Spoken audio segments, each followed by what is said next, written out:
Hello, energy enthusiasts. Welcome back in another series event in IES 2022. Thank you for participating in Guest Lecture 1, Overview of Surface Facilities, Refinery, and Waste Treatment Systems in the Oil and Gas Industry. For this session of event, there will be a spectacular moderator. Here we have Miss Cecilia Jatu as our moderator. For the operator, can you share the CV of our moderator for today's event? Okay, so here is the CV of our moderator. So Ms. Cecilia Jatu is a bachelor degree of Geological Engineering, Universitas Gadjah Mada, batch 2017. She was a geologist intern in Husky CNOOC Madura Limited in 2021, and now she is a field engineer trainee in Schlumberger from 2022.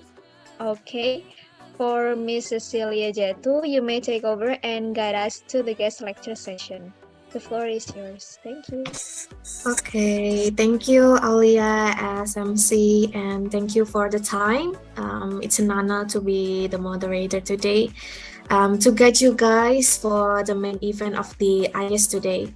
And would like to say thank you and welcome again to the participants of IES today for the guest lecture. And without further ado, I need to announce once more, regarding the message from Pak Paulus, since we have a pre-test and also the post-test for today's guest lecture. So guys, be supportive and be active for the pre-test and also the post-test, because we will have a prize today for the winner. And before we begin, I would like to introduce you to the speakers or the presenters today for the guest lecture, which we couldn't agree more that he has so much to share this morning today. We will call Pak Paulus. Good morning, Pak Paulus.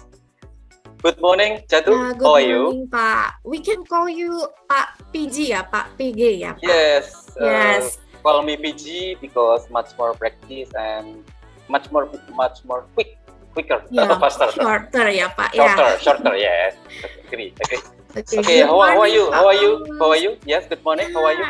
I'm fine, Pak. I'm good. Yeah, you look great. Really good. How about you, Pak? Today? I'm feeling happy also, and I'm feeling lucky to be here among the millennial and professional in this Zoom room this morning. And how's the weather? What's the weather there? Jatu, where are you? The weather here in Balikpapan is a little bit cloudy and rainy since yesterday. How about your location, Pak?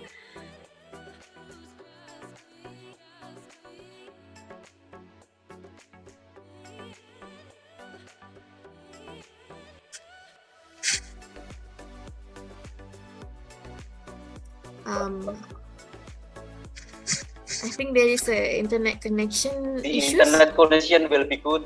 That's very important for this event. Okay. You can continue now. Yeah, okay, Pak Paulus. Thank you so much. I hope everything will be okay today, Pak. And guys, I will introduce you to our speakers for the guest lecture today. Pak Paulus Ginting. Pak Paulus Ginting is a lead process engineer at Pertamina P today, and right now he's also a YouTube content creator. You can visit the link for the YouTube link to subscribe and see the content of Pak Paulus, and you can learn so much from there. And Pak Paulus already given so many guest lecture, as you can see here, from Universitas Gadjah Mada, PEM Akamigas Cepu, and so many different universities in Indonesia. And has educational background in chemical engineering from Gadjah Mada University. And we cannot hesitate anymore. We don't hesitate anymore that his experience in this background, which we don't have any hesitation in concept, FEED, DD in onshore or offshore, oil and gas facilities and refineries. And from previous companies, starting from Pertamina, Tripatra, Singar Mulia, Tebudin Oman, Oman Gas Company, Synergy Engineering, Husky Sinop, and Brunei Shell Petroleum. And today, we will learn much about the overview of the surface facilities, refinery, and waste treatment system in the oil and gas industry. And guys, if you have any questions regarding to the material today, the committee will guide you through the chat, or later in the Q&A session, you can raise your hand to ask directly to Pak Paulus. And don't forget to actively and be curious about the material, because we have a pre-test and post-test ya Pak ya. We have the winner for today's test, and you can get the prize from it. Okay Pak, without further ado, I would like to welcome Pak Paulus, and please start the presentation. We can continue with a material presentation. Please, Mas Aiman, you can present this from the cover page. Good morning, everybody. So today we will be discussing about surface facility, refinery, waste treatment system. Just overview or outline of this material, because considering the time constraint, I cannot give detail for each of these item, but I hope with my quick, and this is the challenge, and this is the challenging thing for me. It is a challenge for me to give the first presentation clear enough and easy to understand. And I hope after this presentation in the next 1 hour, all the participants will have the better view about oil and gas industry. Next.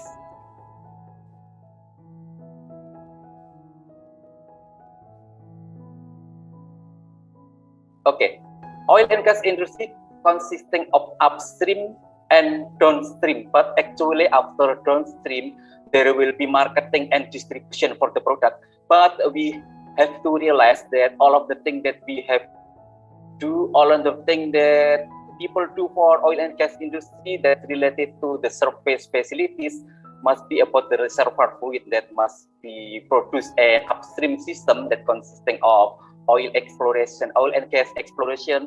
You can see some pictures here onshore and offshore. For offshore system, you can see Jack-Up Dig, fixed platform, MOPU, mobile offshore production unit, and also for onshore, we can see onshore well and onshore processing facility. For downstream system, this is related to oil treatment, because the product reservoir fluid from the upstream system, they are not meet the established specification. So to meet the established specification, this reservoir fluid or the crude oil that come from upstream shall be treated in this downstream system that consisting of primary processing crude distillation unit, and also secondary processing. The example here is about catalytic reforming unit. That's about our oil and gas industry. Next.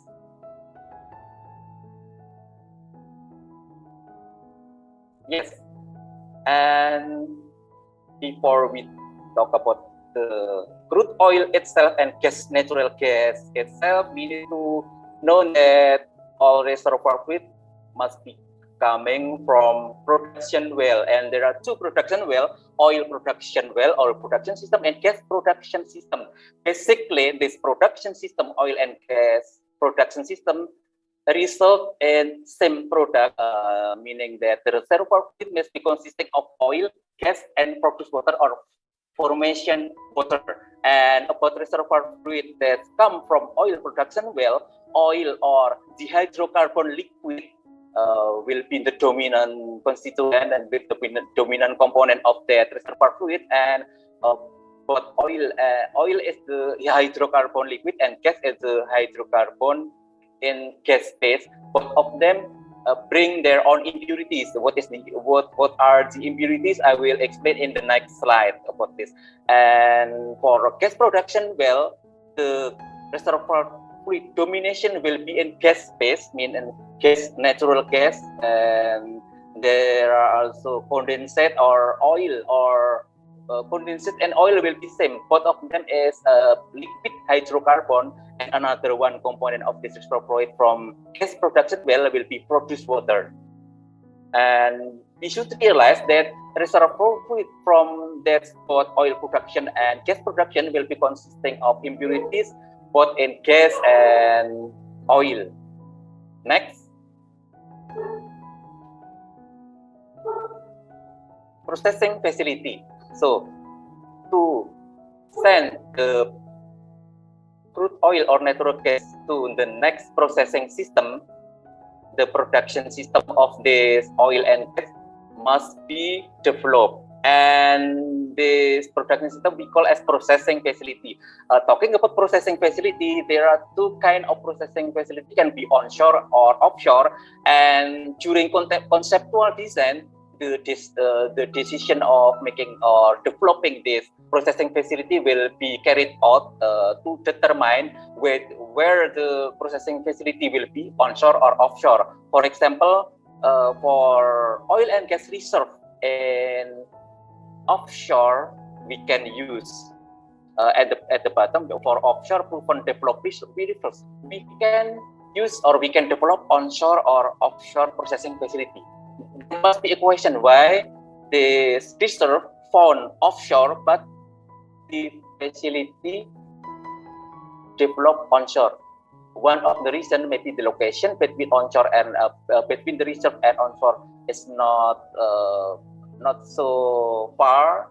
So transferring reservoir fluid from offshore to onshore will be economically and technically interesting. And in the top one for onshore proven developed reserve, the processing facility can be onshore or offshore also, because this found in onshore, if the processing facility developed onshore, that's normal, meaning that there is no restriction for the society, there is no social impact, there is no social cost, meaning so there is no vandalism and etc. Everything is fine. But if this reservoir, this reserve found onshore, but the processing facility developed offshore, meaning that there must be something at offshore, maybe society, social cost, social risk, and or maybe the onshore. If even found in onshore, but the onshore located at the remote area. So because of this located at the remote area, the investor shall develop this access, shall develop the jetty that will be calculated and investment cost and will be not interesting if developed onshore. So that the processing facility developed offshore. Jadi untuk processing facility ini meskipun minyak atau cadangan minyak atau gas ditemukan di darat, bisa saja untuk processing facility-nya dibangun di laut, tidak di darat itu sendiri. Karena Pak, mungkin kalau di darat ketemu darat, ditemukan di darat dan processing facility-nya di darat, minyak dan gasnya di darat, nah itu normal, tidak ada restriksi dari masyarakat. Kemudian kalau di Indonesia BIN bekerja bagus, itu contohnya ada di yang bagus seperti ini, tidak ada tentangan dari masyarakat dan segalanya lancar. Itu contohnya ada di Banyu Urip dan di daerah Pecepu Bojonegoro, di lapangan Banyu Urip untuk lapangan minyak dan lapangan Jambaran Biru untuk lapangan gas. Itu contoh bagus untuk onshore processing facility yang dibangun di darat, di mana cadangan minyaknya juga di darat. Tapi cadangan minyak yang di darat dibangun di laut itu pasti ada restriksi masyarakat, atau karena meskipun di darat cadangan itu terletak di remote area sehingga perlu membangun fasilitas akses jalan, membangun jetty sehingga mempengaruhi dana investasi, jadi kurang menarik kalau di darat, jadi di laut. Seperti itu. Oke, next. Crude oil overview. We need to know overview of the crude oil. Crude oil will be consisting of hydrocarbon and impurities. For hydrocarbon, there are paraffin, olefin, ethane, and aromatic. And you can see here for paraffin will be saturated, olefin unsaturated, naphthalene, cycloalkane, and aromatic, the example toluene, benzene, etc. For impurities of the crude oil can be salt, calcium chloride, magnesium chloride, metal, can be vanadium, lead, arsenic, etc. As sand, mineral matter, and water, there will be crude oil impurities, and also sulfur. And the sulfur will be determined what kind of the crude oil will be. If the sulfur content of the crude more than 0.5% wet, then the sulfur can be classified as sour crude. And for sweet crude, it must be the sulfur content less than 0.5% wet. About evaluation of the crude oil, I cannot explain all the thing here, but the important thing will be APA gravity. APA gravity will be, the formula here will be 1 for 1.5 divided by specific gravity and of the oil, of the crude oil, and minus 131.5, meaning for heavy oil that specific gravity will be high, the APA gravity will be low, and for light oil that specific gravity is low, then APA gravity be high. The common thing is like this: if APA less than 28, the crude oil can be classified as heavy crude oil, and for the crude oil that having the APA more than 32, meaning that the crude oil can be classified as light crude oil. And some evaluation that's related to octa number. That octa number is related to detonation effect of crude oil, that comparing to isooctane. And we can see in Pertamina product, there are Pertamax that's having octa number of 92, and Pertamax Turbo octa number 98. Just remember this number. This number will be asked for post-test. Okay, and the thing will be red vapor pressure. Red vapor pressure is related to a light fraction of crude oil, or related to tendency of vapor lock of gasoline. But the importance of the activities of crude oil will be related to crude oil transportation from one place to another place. Okay, next. Structure formula. So, for crude oil, hydrocarbon can be paraffin, olefin, naphthalene, aromatic. This is the formula. And for isomer hexane, this one is hydrocarbon with same molecular formula but having different structural formula. Jadi untuk teman-teman semua, untuk Anda ditanyakan apa kandungan hidrokarbon dalam crude oil, jawab saja PONA. Ingat kata ini, ingat kata-kata PONA. Jika Anda ingat kata-kata PONA, jadi katanya parafin, olefin, naphthalene, dan aromatik. Anda udah keren banget karena tahu kandungan hidrokarbon dalam sebuah crude oil. Jadi ini triknya untuk gampang menghafal kandungan hidrokarbon crude oil, yaitu PONA. Oke, next.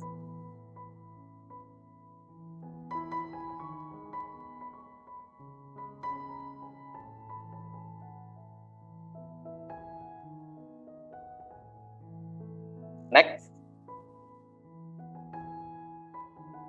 Okay, sulfur compound of the crude oil can be hydrogen sulfide, alkyl mercaptans, methyl mercaptan, benzyl mercaptan, dialkyl sulfide, dimethyl sulfide, dialkyl sulfide, alkyl sulfate, sulfoxide, sulfone, thiopane. Remember that mercaptan is one of sulfur compound of the crude oil. Next. Surface, we already reached surface production overview.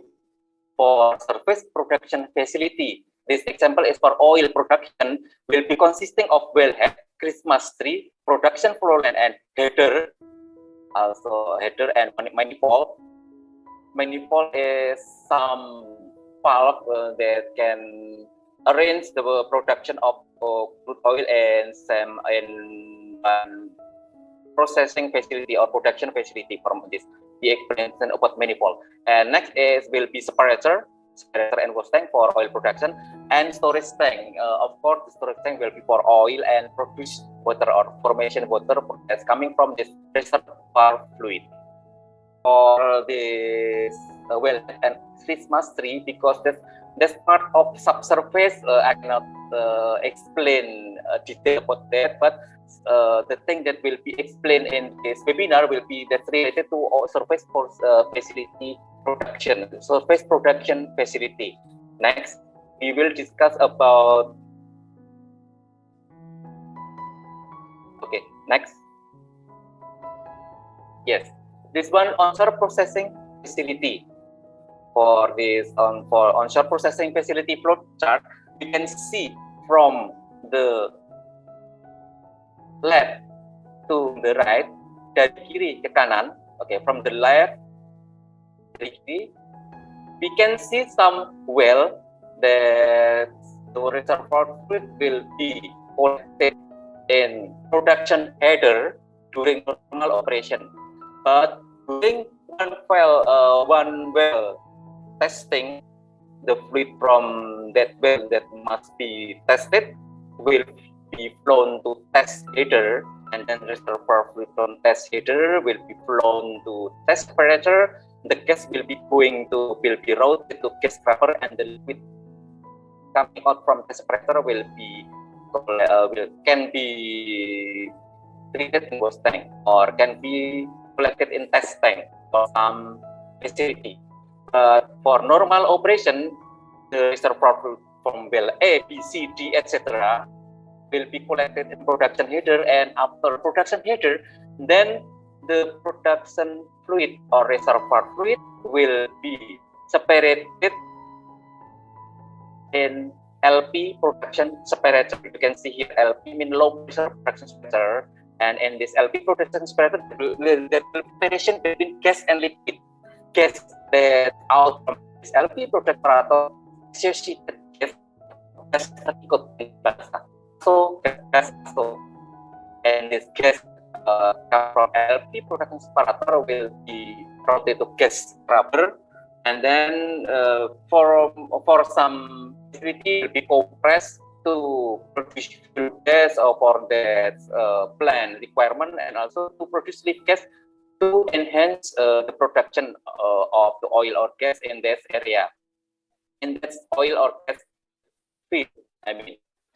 About the liquid that come out from this LP production separator will be flown by gravity to waste tank, and from waste tank, then the liquid from LP separator will be separated by using gravity settling separation, normal separation, to become oil and produce water, and oil will be collected in storage tank, then to be pumped to collecting point, the next collecting point, or to be pumped to shipping, so that this oil transfer pump can be mentioned as shipping pump, because sometimes oil from this tank will be transferred to ship or to other place, or to directly to refinery or collecting point also can be.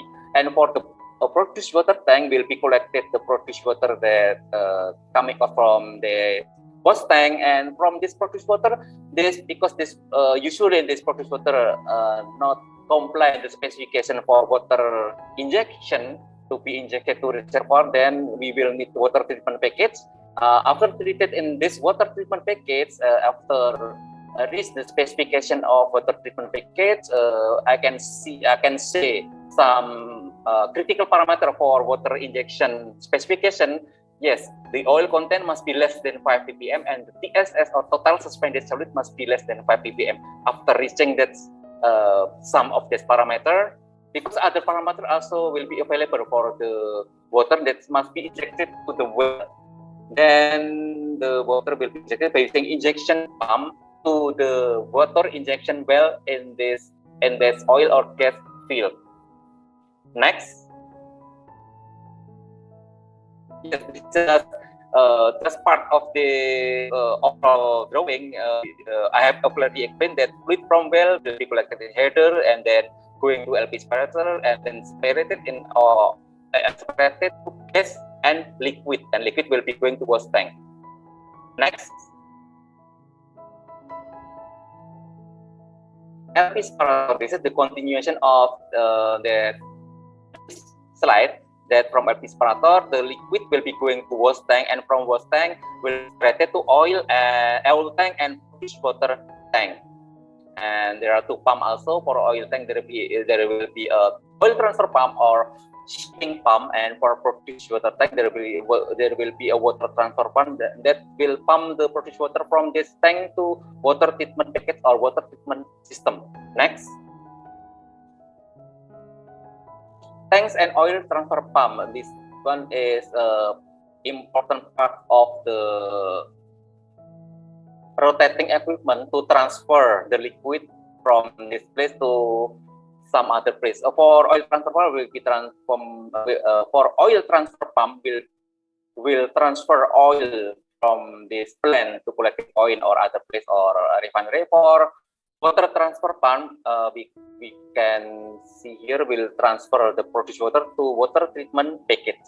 Next.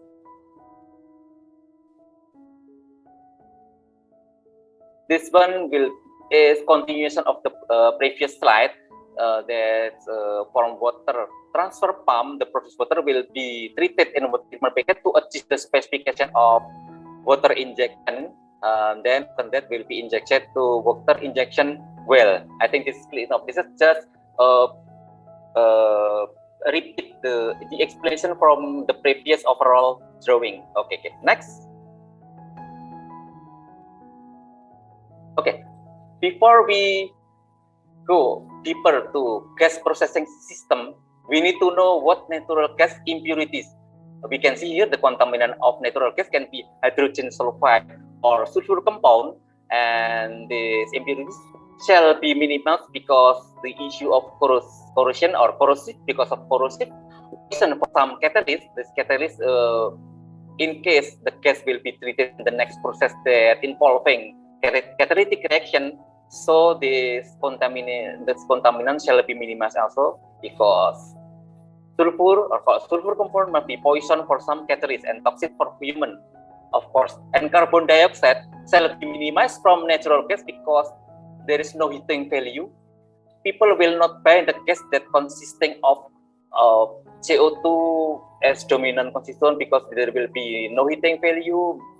Buyer will not buy your gas if your gas consisting of this carbon dioxide. For shale gas, for example, for shale gas, if CO2 more than 5% mole or 5% volume, then meaning that your shale gas will be classified as off spec because the specification of CO2 in shale gas is 5% mole. Remember this number, 5% mole of CO2 in shale gas. And then mercury is impurities of the natural gas that shall be minimized because of the corrosion and toxic for human and moisture or water in this gas shall be minimized because of hydrate formation. Next.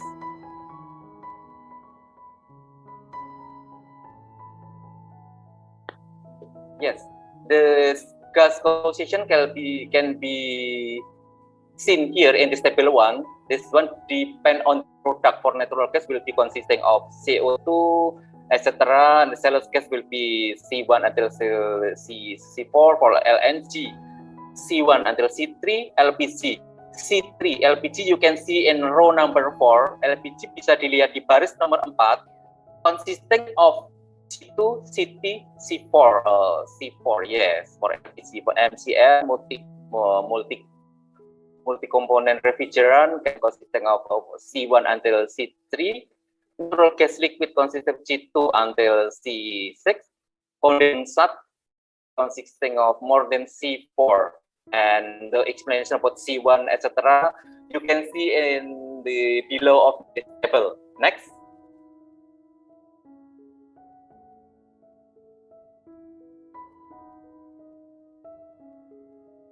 Gas processing facility selection. The selection of gas processing facility or gas processing system will be considering the reservoir fluid composition, meaning that the natural gas composition shall be considered that consists of what impurities there, or what kind of impurities in that natural gas consists of high moisture, consists of high sulfur, consists of high mercury or high CO2, or the CO2 normal, so we don't need the CO2 removal system, acid gas removal unit, or the moisture already normal, so we don't need the gas dehydration unit to minimize the moisture. That will be considered during gas processing facility selection. And considering the impurities of the natural gas, we can select what processing facility will be used. This processing facility will require CO2 removal CO2 normal, if CO2 normal, CO2 removal definitely will not be required. If there is no mercury, we don't need mercury removal in this processing facility. And next, the processing facility selection also consider the product specification. Example for self gas that the water content must be less than 10 pounds per mmCF to prevent hydrogen formation.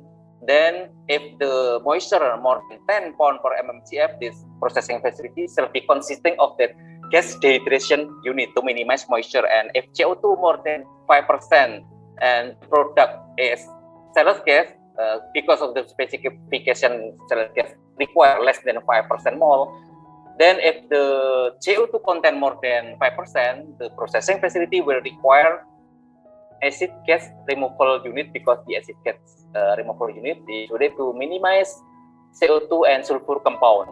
Next.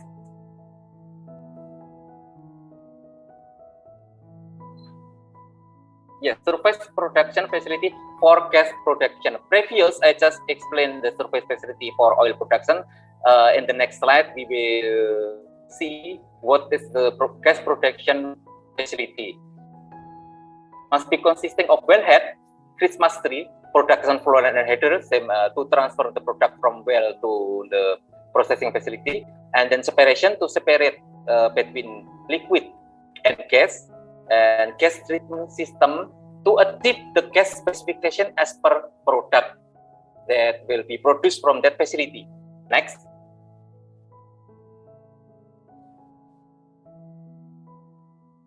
Yes, different surface production separator, surface facility for separator, separator in production plan.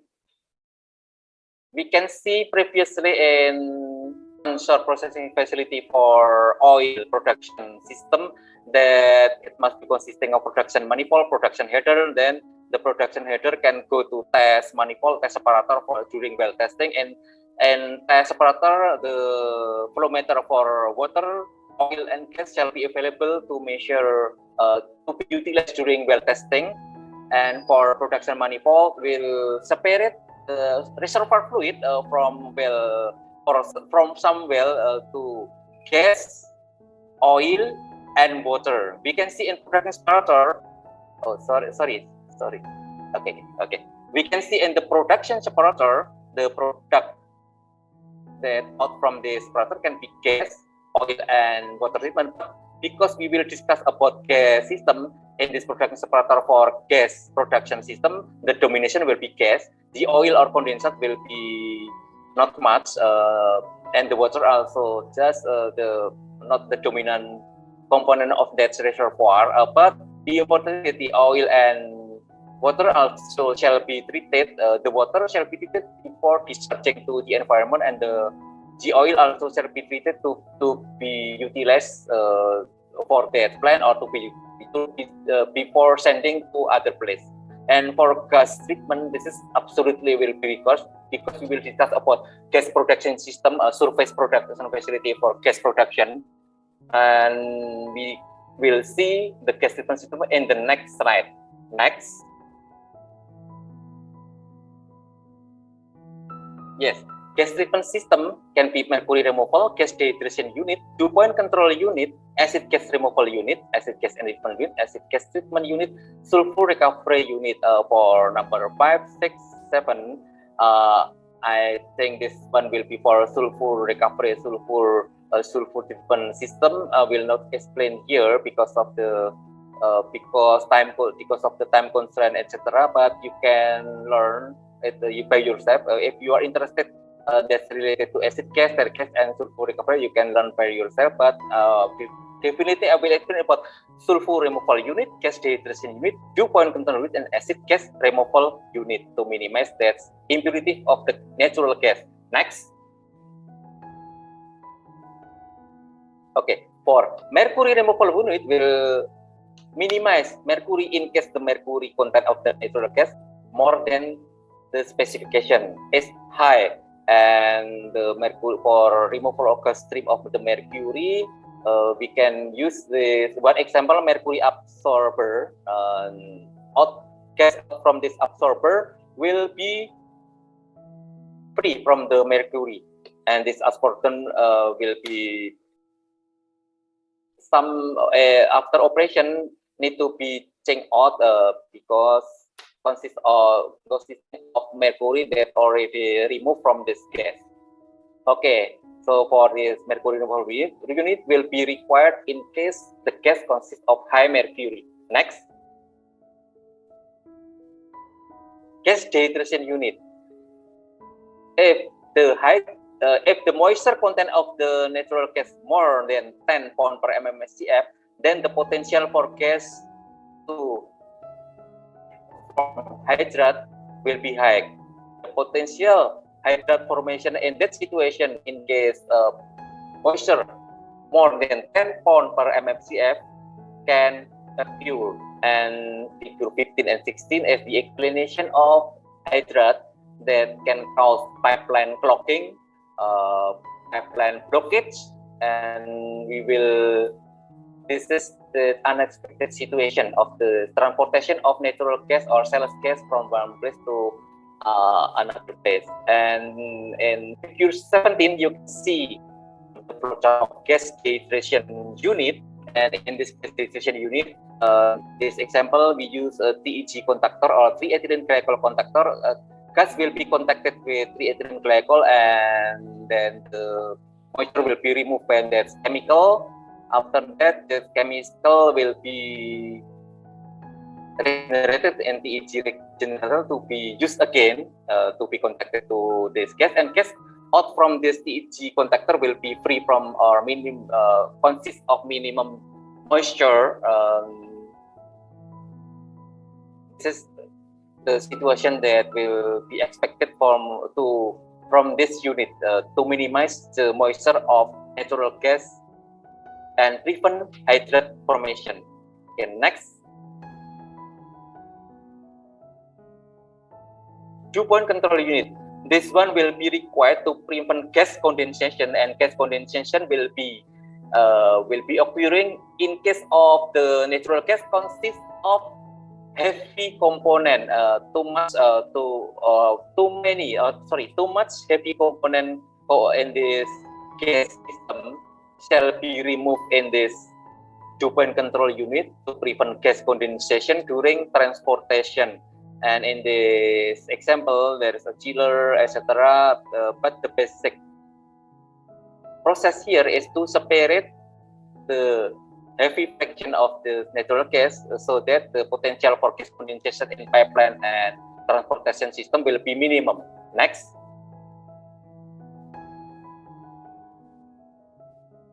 Acid gas removal unit will be required to minimize CO2 content or too high CO2 content. Say for shale gas, if CO2 content more than 5 ppm, 5% mole or 5% volume, then still the previous slide, please. Previous slide. Still, yes. Acid gas removal unit will be required to minimize H2S and sulfur compound or H2S. In case the CO2 more than 5% and the product shall be shale gas, then the acid gas removal unit will be required in this processing facility. And in this example, we use amine contactor. After contacting with amine, then the sweet gas will be coming out from this contactor. And for amine, after contacted with this shower gas, will be regenerated. And after that, after the impurity is minimum, then the amine will be used again, will be reused again to be contacted with the shower gas and amine contactor. This is one example of acid gas removal unit to minimize CO2 and H2S, CO2 and sulfur compound. Just simple example. Next.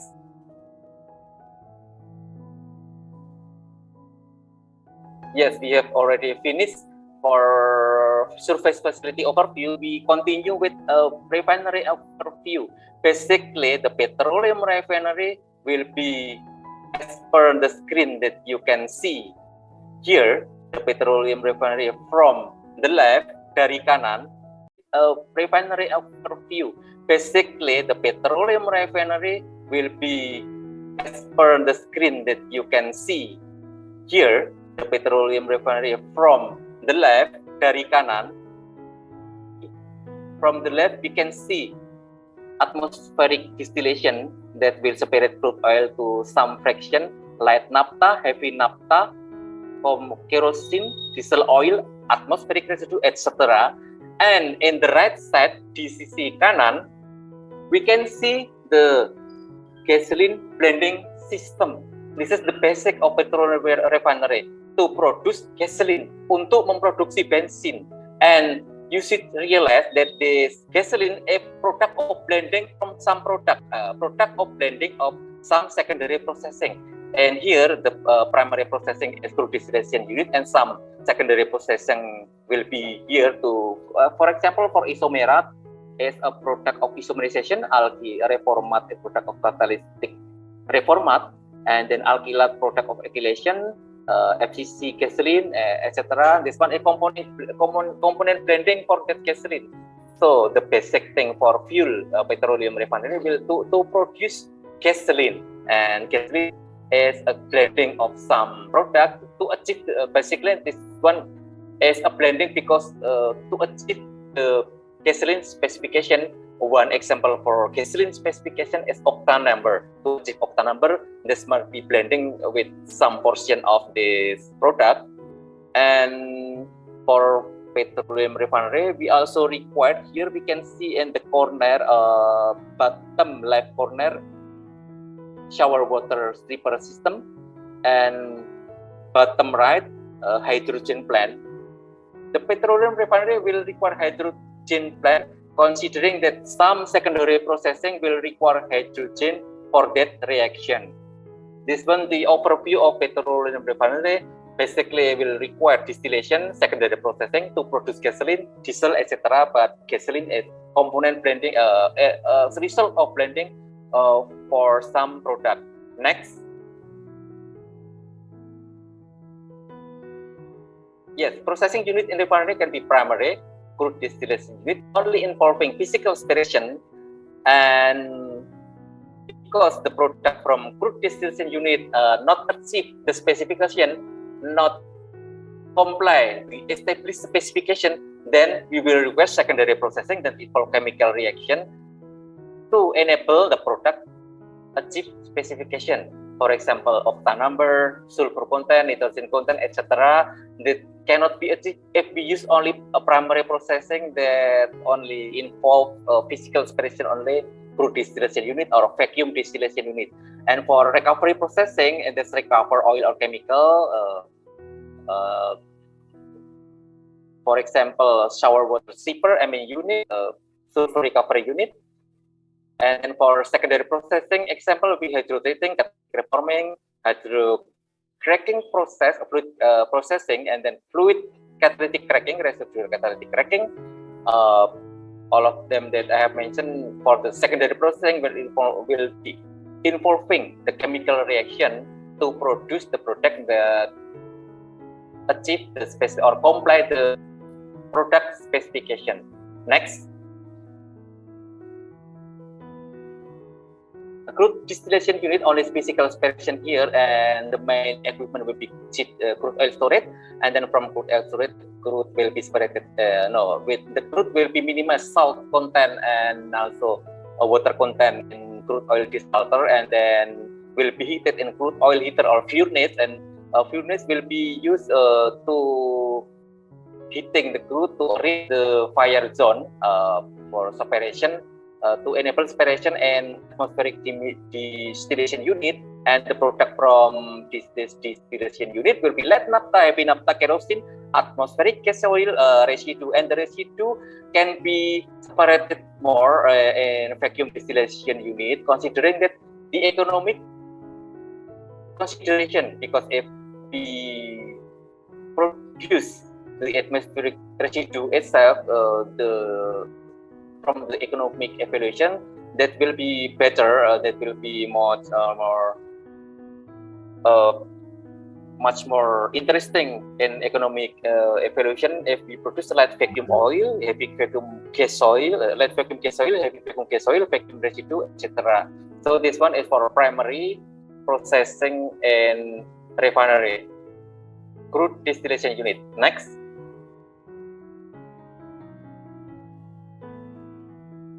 If we see the previous slide that's explaining about the simple sketch of crude distillation unit, this one is the same situation, but in this drawing, crude distillation unit is much more complicated, because for crude distillation unit, before the crude just fit to desalter, because come into desalter, the crude shall be heated in some preheater, and you should realize that this heater will use some heat from the product of the CDU itself.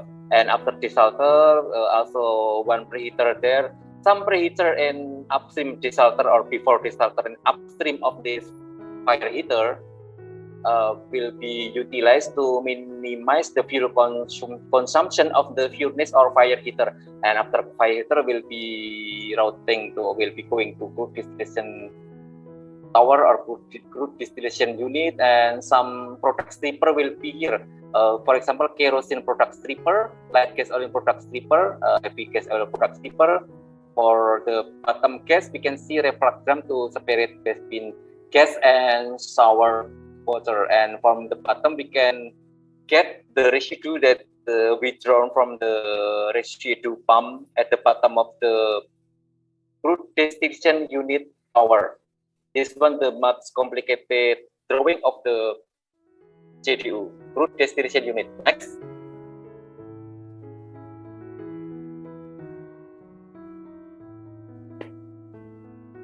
Okay, this one example of image of the crude distillation unit from the left, dari kiri. We can see desalter here. That vessel is desalter, and between in the middle, it is crude distillation column. The left we can see the furnace, I think, and some preheater also we can see between desalter and crude distillation column. Some heat exchanger there. We cannot see some stripper here, but must be some stripper here, but we cannot see here clearly. Yeah. But that's okay. This one just crude oil distillation plant, example of crude oil distillation plant. Next.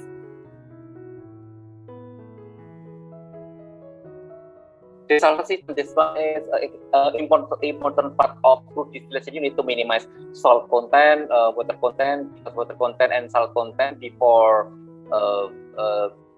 processing to the next equipment shall be minimized to prevent corrosion, to prevent damage in the crude distillation tower because of the too much water content, something like that. So to minimize water content and salt content, we need desalter, and for desalter we need dilution water to minimize the water. Also, injection of demulsifier will be there.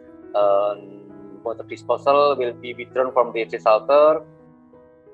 And for desalt crude that already having the low salt and water content will be the product of this desalter system. Next. But desalter is very important. So this one still desalter system in the 3D model of desalter system. You can, for mechanical engineer, you must be much more aware about this 3D piping arrangement or vessel general arrangement will be like this. That's much more applying about the desalter system. Next. CDU product will be as per explained in the table 2, typical product of the CDU, overhead product with the cut range or boiling range less than 30 degrees Celsius. If boiling range between 30 and 150 degrees Celsius, you can see in row number 2, bisa dilihat di baris kedua, naphtha, the cut range or boiling point range will be between 30 and 150. That's for naphtha. But for heavy naphtha, the number will be between 70 until 150, around between 100 to 200, but 70 until 150 will a good number, not bad. But you can see 100 until 200 also degrees for heavy naphtha. but kerosene will be the cut range or boiling point range will be between 150 to 50. Diesel will be between 250 until 370 atmospheric residue, more than 370 degrees Celsius. And for common gap product of CDU will be utilized to assess the separation in the crude distillation system. If the gap between naphtha and kero say even or more, meaning that the separation is good and there is no purity in that product and then impurity in that product, the purity will be good. Also for kerosene and diesel, if the gap product more than 5.6 degrees Celsius, then the product will be good. The separation system and the crude distillation unit will be good also. That's for that assessment. Okay, next. Okay, CDU and PDU for vacuum distillation unit, as explained in the previous, this one will be using the pressure less than atmospheric, but the important thing of the importance of this vacuum distillation unit to much more spirit to give the separation of the residue from atmospheric distillation to produce some product, for example, light vacuum gas oil, heavy vacuum gas oil, ceramic, etc. This LVGO, HVGO must be much more interesting inside of it. In the price of this product much more higher comparing to the residue from crude oil. That's why we need the vacuum distillation unit. But both CDU and PDU, both of them just involving the physical separation, no reaction here to separate the feed into some fraction with based on different cut range or different boiling point. Okay, next. Secondary processing. So for CDU, we have for processing in refinery, we have primary and secondary. Secondary will be involving catalytic reaction. Example, we Merox treater, hydro treater, for Merox treater to minimize mercaptan content from some product, jet fuel, kerosene. For hydro treater will be used to treat the product to minimize impurities, for example, sulfur, etc. And for hydro treater will require hydrogen and catalyst also. But the treated product from the secondary processing will minimum in for Merox treater will minimum in mercaptan content, and for hydrogen will be minimum in impurities, for example CO2, sulfur, etc. Next, that still simplifies secondary processing. Next, secondary processing and recovery processing. Here we can see the secondary processing and recovery processing. For secondary processing can be Merox treater, but for recovery processing, we can see amine treating and cloud sulfur. And the system is for this system will be for treating offshore water system that consisting of H2S and some sour gas processing system to produce LPG or butane after the Merox treater. And for fuel gas that will be separated from the processing system will be minimize the sulfur content to be utilized as refinery fuel.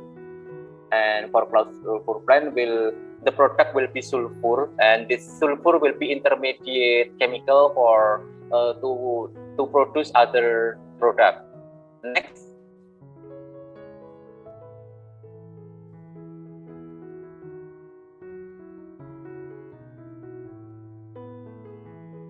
Next.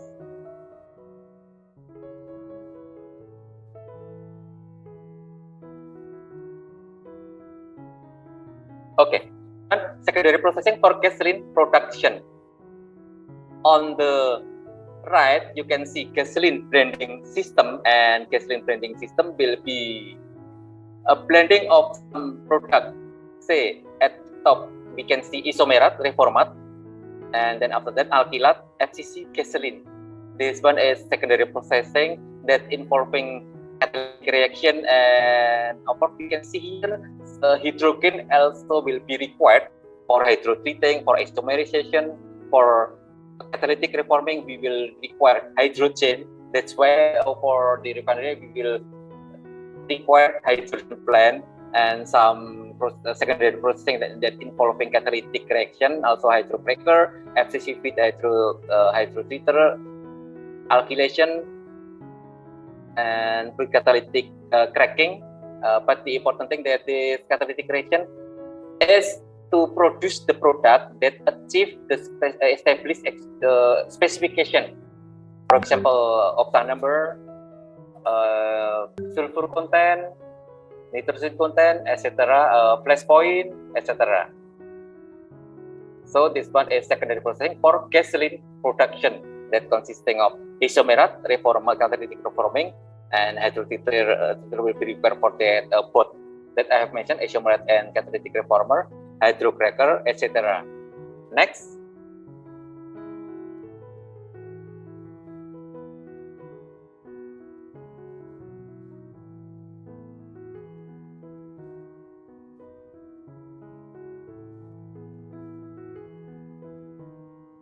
Yes, feed and product of catalytic reforming.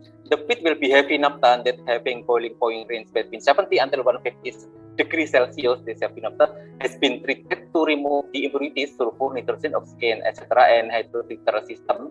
And then the product of this catalytic reforming will be high octane MOCAS component or HOMC. Then this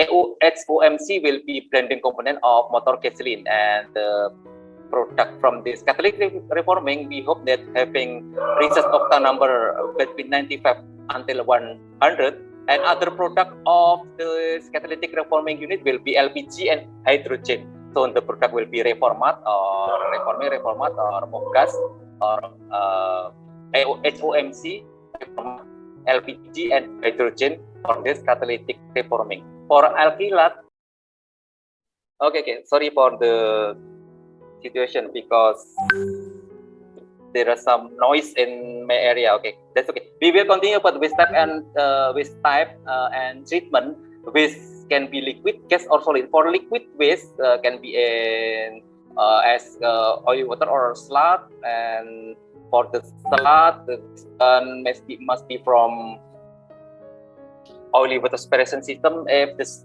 can be in the form of slurry, after pressing and filter press, then the paste or the sludge must be sent to licensed hazardous waste treatment facility in case the sludge classified as hazardous.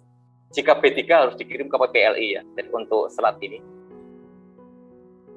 And for oily water, after treated in water treatment plant, can be discharged to the environment, but this produced water that to be discharged shall comply the specification as per government regulation. And other utilization of the water that the product of the treatment plant from this oily water can be utilized as injection water and to be injected to water injection well. That's for liquid. For gas, will be consisting of gas with high sulfur or low sulfur or no sulfur, or gas with no sulfur during normal operation or emergency situation will be routed to flare and discharged to the atmosphere to safe location. And for solid, for non-hazardous solid, we will require non-hazardous incinerator. The gas shall be discharged to atmosphere, and SN bottom can be used for non-hazardous incinerator. As SN bottom can be used as a sanitary landfill.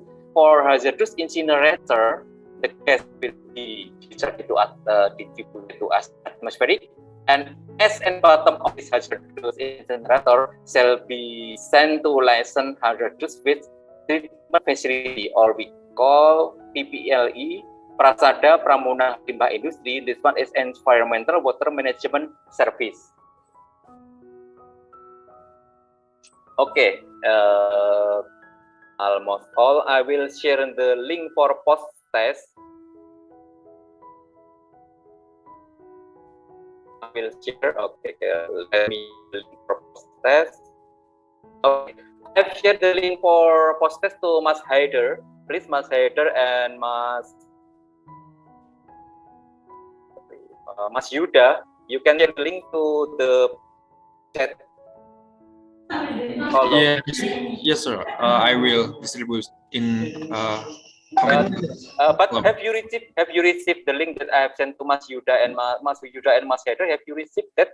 Yes. I have sent this link. Okay. So for participants, you can answer the post test from now until maybe until 10:40. Yeah, we have around until 10:40. We have 40 minutes, and you should know that you can answer in this 40 minutes. You can give more than one answer. You can do more than one time. Please feel free, as long as in this time, starting from now until 10:40, you can answer that post test and do your best. So the question will be more comparing to pre-test, but much more interesting. Please try. You must be interested. Okay. Next.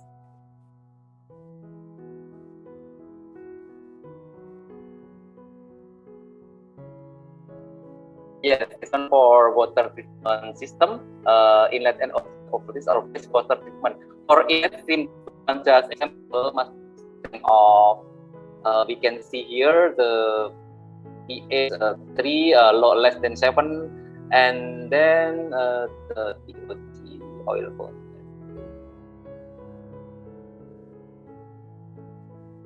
Yes, inlet system will be like this, but I cannot see the oil content. But I can see the phenol, nitrat, CN, TBS, mercury, aromatic. But for the outlet of this wastewater treatment, the product shall consist of oil and grease less. We can see in the row number table 5 for such specification of wastewater treatment, the oil content shall be less than 5 milligram per liter. Temperature shall be less than 40 degrees Celsius, etc. And other parameters also here. And this parameter shall be as per the local regulation. For Indonesia, we have peraturan Kementerian Lingkungan Hidup, something like that. For other country, will refer to that local government for this discharge specification product. But for the inlet of this wastewater treatment shall be consisting of high oil content and other parameters, and the oil content or oil content must be more than 25, something like that. Okay, next.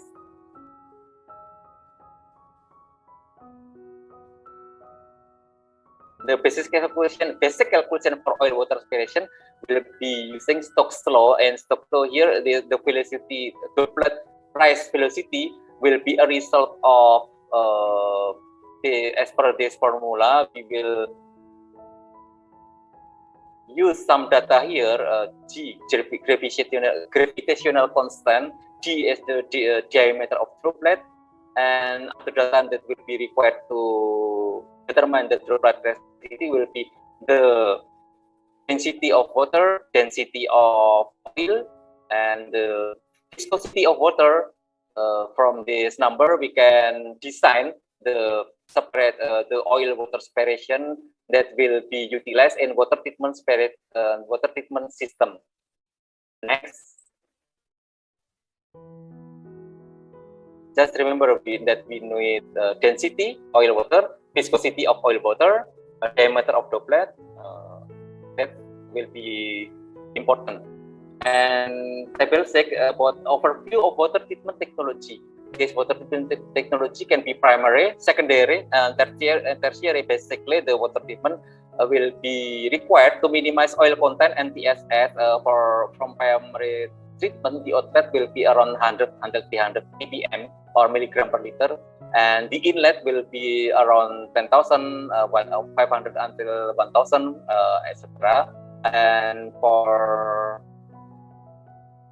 the primary treatment in row number 1 at the right, at the left, we can see AP aspirator, CP aspirator, corrugated plate interceptor aspirator with low operating pressure. But we can use also for the primary treatment the high pressure system, that pressurized system, hydrocyclone aspirator. And for secondary treatment of the water treatment, we can use dissolved gas flotation, induced gas flotation, or dissolved air flotation, DAF, etc. And the inlet parameter from this dissolved gas flotation, the oil content can be more than 500, total suspended solid more than 500, and will be minimized until reaching the level of 25 milligram per liter for TSS. And for oil content that's out from the secondary treatment, especially for dissolved gas flotation, will be in the range of 10 until 30, because we'll be utilized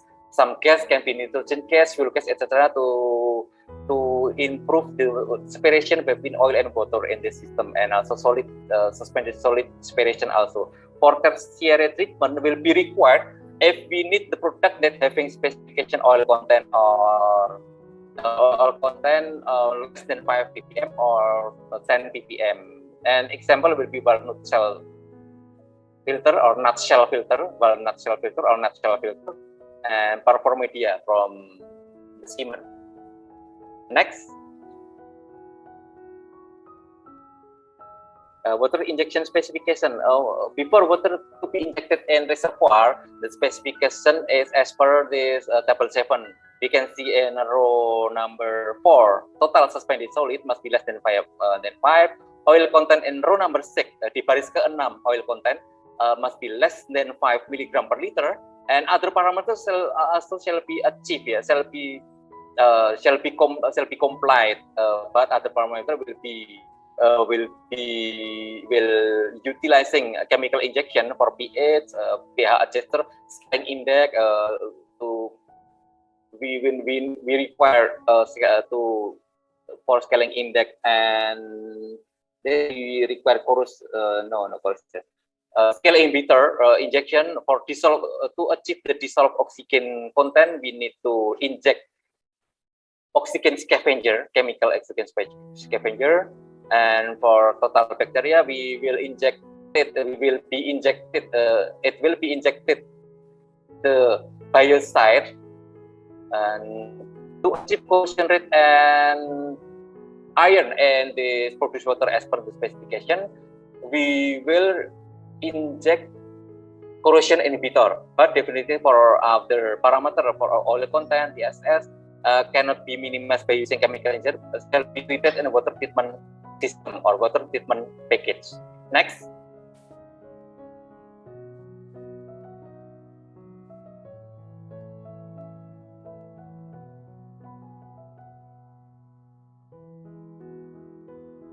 Okay, example of water treatment system. In this example, oil content inlet is 10 milligram per liter and TSS 100 milligram per liter. We will use 3 steps, primary, secondary, and tertiary. In primary, we will use CP aspirator to minimize the oil content until reach the level of 100 and 300 milligram per liter, and TSS will be less than 80 milligram per liter, at less than 100 milligram per liter.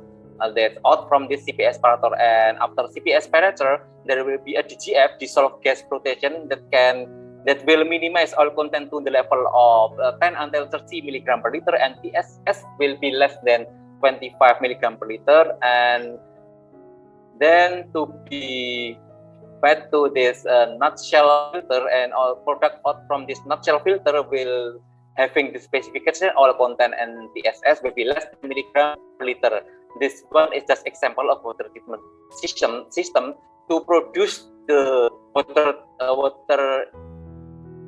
that consists of less than 5 ppm oil and less than 5 ppm or 5 milligram per liter of TSS. So we will require this three step or three equipment in case the oil content inlet around 1000 and TSS around 100 milligram per liter or more can be. Okay, next. This just VQ30 and V4 just example of KPS parameter and CPS parameter. You can learn by yourself, I believe. And this presentation material will be shared to all participants after this webinar and the PDF only. The committee will share to you this presentation of material. Next.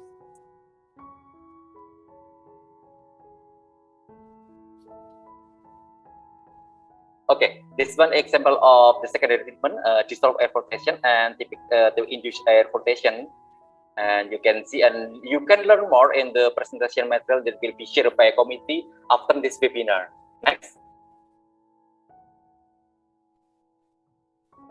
Tertiary treatment system, nutshell filter here, consists of a media filter that from natural material of construction.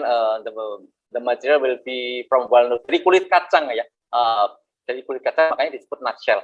This nutshell filter will absorb that oil on TSS to achieve the product of water that consisting of oil and TSS less than 5 ppm. And after some time, if the pressure drop of this filter already high, say 1 bar or 1.2 bar, then meaning that this walnut shell or nut shell shall be backwashed to remove the oil and TSS that already there, and the another one of this will do the operation or filtration. So the reason why we have two nutshell filter here is one in operation and one in backwash mode. But the important thing here that from this tertiary treatment system, the product of water or produced water will be consisting of 5%, less than 5% oil and less than 5% total suspended solid. That's the specification of water injection system. Next. Flare system. Flare system is system to collect the discharge gas to atmosphere to safe location for final release. And this flare system will be utilized during normal operation or emergency relief or abnormal situation. So the figure also just explanation of the system of the flare system that can be consisting of knockout drum system and seal drum, flare stack, pilot frame, flare tip, etc. But basically, this gas system is a gas disposal system. Next.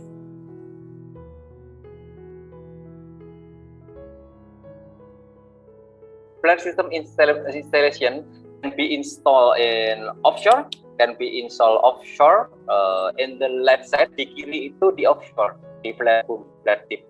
And for the elevated flare that in the left side, di kanan adalah di onshore. So considering for the installation location of the flare can be onshore or offshore. Next.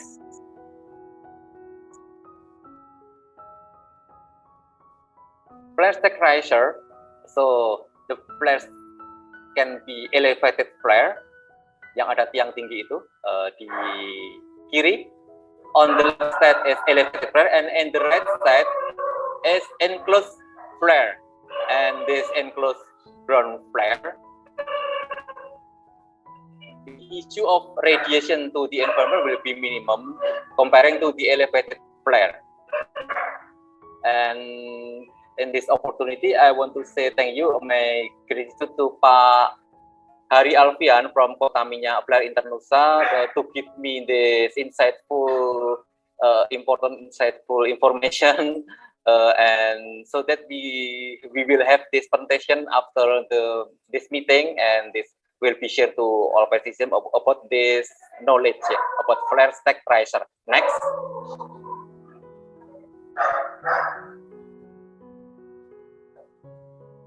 This one example of elevated flare here. Just example, you can see elevated flare. So the dispersion, gas dispersion and radiation will be to the environment, to the safe area. The requirement of high elevation to enable the intensity of radiation in sterile refuse or in wherever the place that operator will be there, the radiation shall be at the safe level of the radiation that can be accepted by person or human. Next, this is an example about elevated flare. Next, okay, flare structure we can see here self-supported by wire, derrick, demountable stack, and portable flare. That's example of flare considering the structure of the flare. Yes.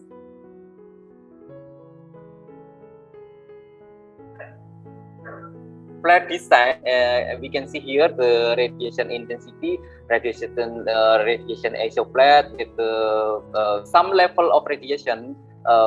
Here we can see the contour of the curve of that side view of flare that in this one will be simulated by using flare sim, but other software also can be utilized to do this flare simulation.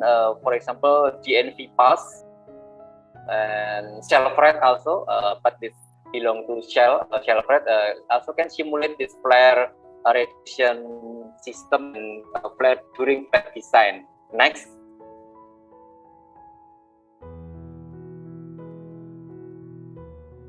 So for flare design, we need to consider the heat intensity, the thermal radiation to personnel, and thermal radiation will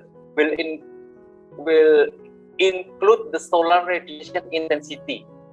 So we can see at bottom of 500 BTU per radiation intensity, 500 BTU per hour per feet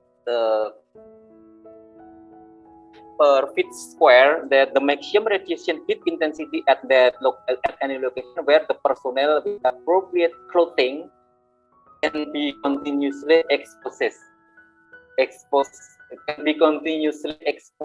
So in this level must be in the location that operator will be there, or in the property limit dibakar. Jadi dibakar itu radiation intensity-nya harus kurang dari 500 dibakar, di mana operator biasa berada. Dan untuk mencapai radiation intensity 500 itu, makanya flare desain tinggi ya. Kalau rendah nanti operatornya kena panas. Di desain tinggi dibakar dengan dibakar dengan proper. So that's why the reason that the flare must be designed in high elevation and must be the flare tip, etc., must be designed properly, and we can ask Pak Hari Alfian, the expert for flare from Kota Minyak Flare Internusa about this. But the consideration of the flare design, one of the consideration is this: the thermal radiation for personnel. Other data that will be required for the design will be the gas composition, wind velocity, the temperature, ambient temperature, pressure temperature, wind direction, and this will be important part of the flare design system. Next.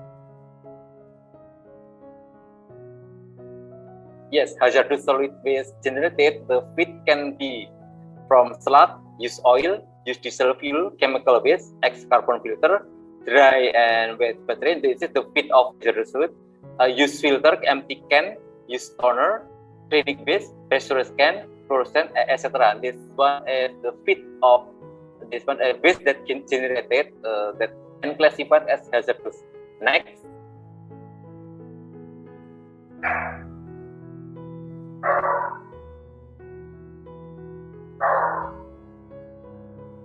And for hazardous solid waste treatment product will be as per explained in this table 8. Emission from this hazardous waste incinerator shall be consisting of particle, say example particle maximum level will be 50 milligram per normal meter cubic. Sulfur dioxide will be less than 250, etc. We can continue.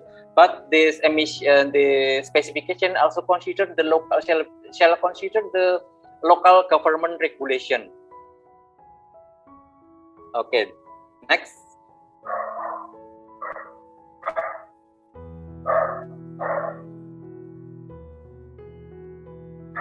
hazardous solid waste treatment system will be as per this figure 44, and this incinerator will be the main system in this treatment system for hazardous solid waste, and we will require diesel fuel in this example, and the liquid and solid hazardous waste will be coming into this hazardous incinerator.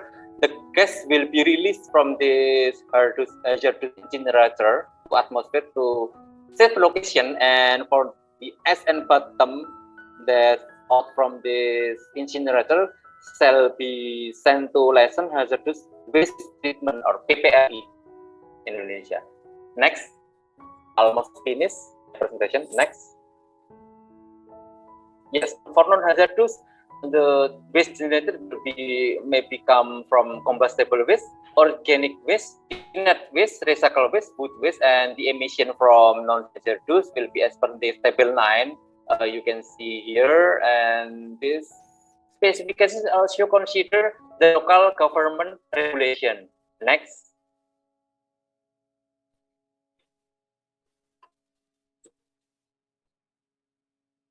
Non-hazardous solid waste treatment will be almost same with hazardous. Will be utilized incinerator. The feed will be non-hazardous solid waste. We will use diesel for the burning, and the gas will be released to atmosphere at safe location. The gas and bottom of this incinerator can be used as sanitary landfill. Okay, I think we already finished. Next will be just next. Okay, sepertinya sudah selesai. Oh, oke. Untuk presentasinya. Next.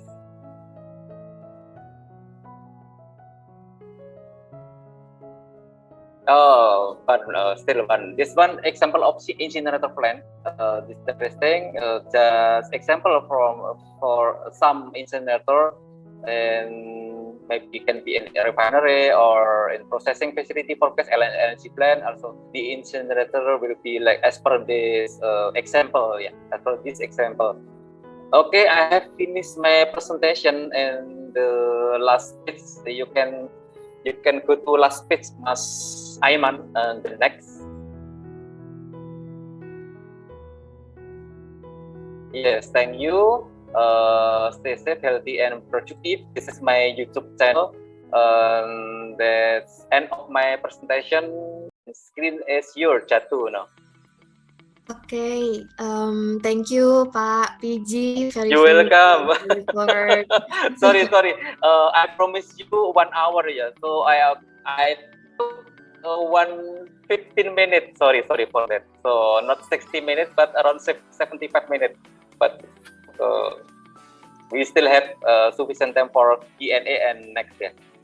Yes, Pak. It's not a big deal, Pak.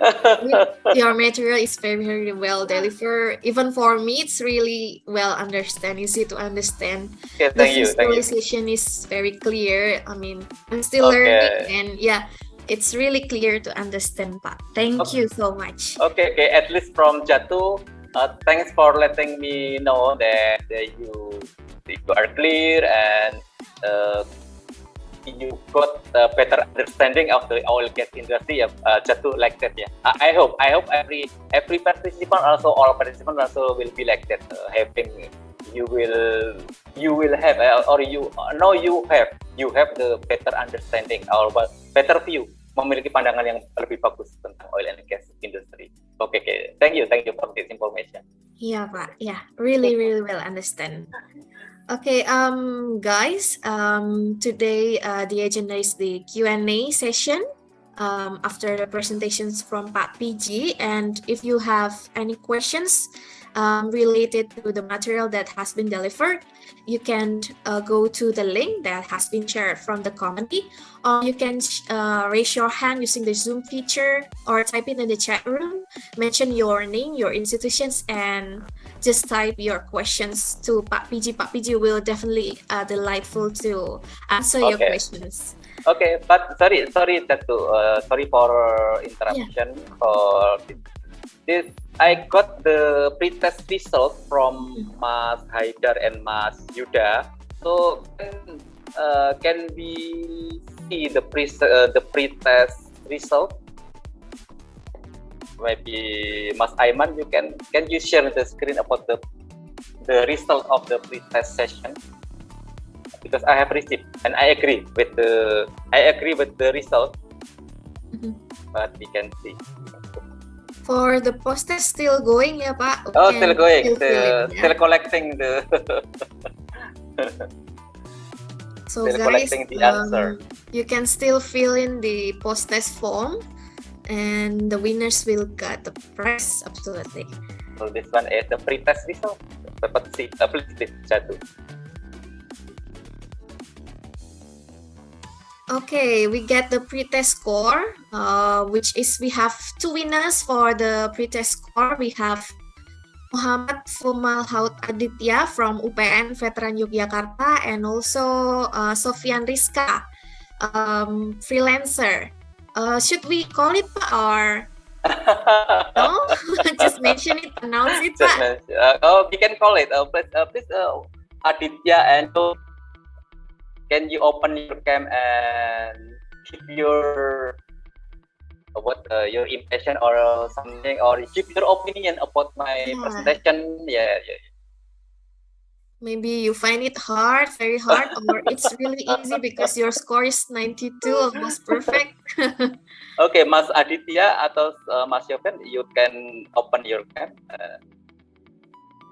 Mana nih Mas Aditya sama Pak Mas Sofian ini?